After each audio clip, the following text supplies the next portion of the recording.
Hey guys, this is Patrick Añete from noipegeeks.com. Xiaomi is stronger than ever before. This is all thanks to their strong portfolio and their initiative to move their business forward by trying to penetrate additional markets in a more serious way this time.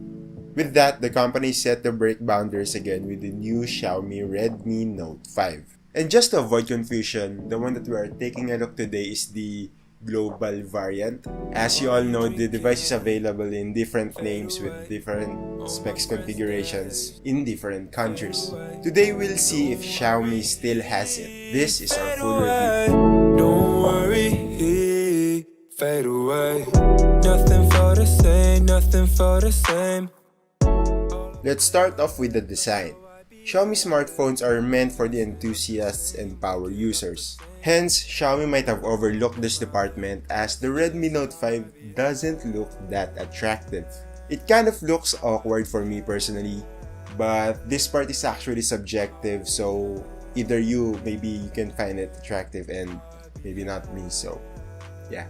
Probably what I'm referring to is the dual camera placement at the back. It just feels out of place. Maybe if they remove the vertical strips on the top and bottom, it would look better. But I think those are actually meant to work as a wireless antennas, so maybe we'll just have to deal with it. But other than that, the device has an all-metal unibody build, so it feels really premium and sturdy. It does feel a bit heavy, but it is probably due to its large 4000 mAh battery, which we'll be talking more about later. On the left side, there's the hybrid nano SIM card tray. The lack of a dedicated microSD card slot might bother some, but with its generous 64GB of internal storage, I think most people will already find it sufficient. The left side has the lock and power switch and the volume controls. They provide decent tactility, but definitely not the best that we have tested. Some people might also find it hard to reach, but at a device at this large, you should already know what you're getting yourself into. At the top, there's an IR blaster for those who want to control all of their IR-enabled appliances. At the bottom, there's the 3.5mm headphone jack, which only provides decent volume through your headphones. We also have here the loudspeakers, which has superb performance. It has loud volume and balanced sound with audible bass. At the back, there's the fingerprint scanner, right within reach of your index fingers. The device still doesn't have a face unlock feature, but the fingerprint scanner works really fast and accurate that I didn't bother the absence of a facial recognition.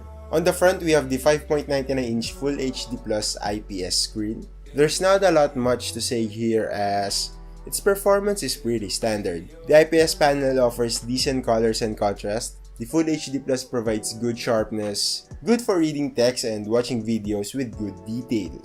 And of course, thanks to its large size, everything feels immersive.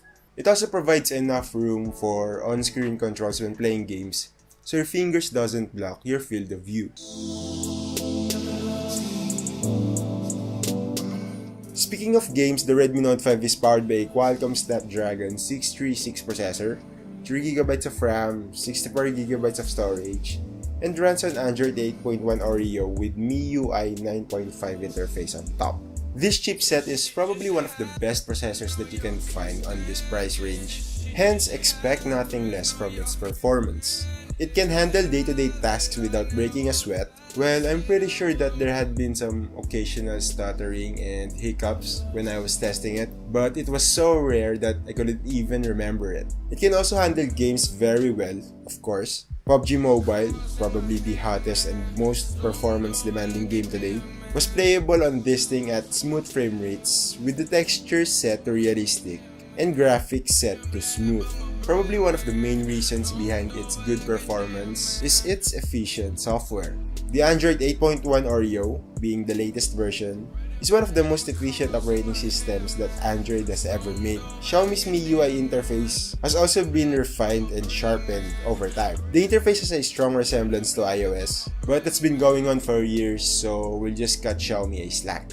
However, I do wish that the control center was at the bottom and not the top, just like what Apple did on iOS. It is quite hard to reach all the way up just to disable the Wi-Fi, turn on Bluetooth and whatnot.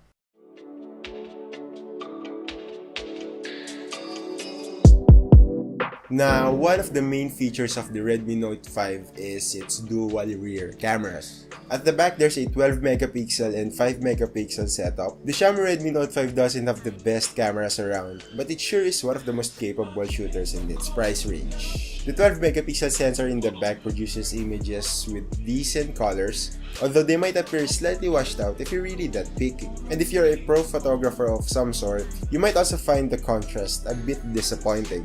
But to the normal eye, and for someone who knows what they're getting for the price, it will still suffice. On the upside, the sharpness and dynamic range are really good. Also, the secondary 5 megapixel rear camera does its job decently. For as long as the foreground doesn't have complicated edges, it can isolate it from the background very well, providing a believable shallow depth of field effect. Now let's move on to the 30 megapixel camera on the front. Just like the dual shooters on the back, the front camera can also take good pictures, but still not the best that we have seen, especially on this price range. Without the beautification effects and whatnot, the images taken on this thing look sharp and well lit, which is some of the key aspects that makes a great selfie. The contrast might be on the downside, but that's how most front cameras perform anyway.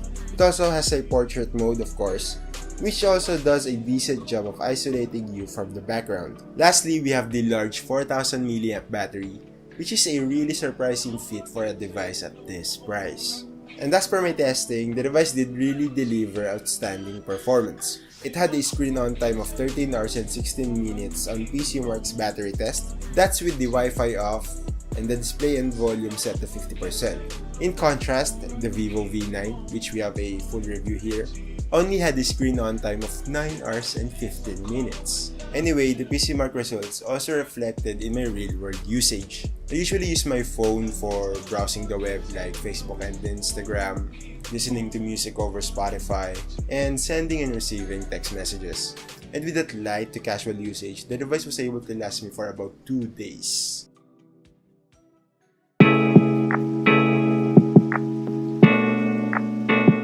The Xiaomi Redmi Note 5 is a sweet addition to the company's killer portfolio. Clearly, Xiaomi still hasn't lost its magic, and it's really evident on the Redmi Note 5. Other than the awkward design and chunky build, the Redmi Note 5 seems to have got all the checkbox right for a great smartphone. It has a large and sharp display, capable processor, decent pair of cameras, and an impressive battery life.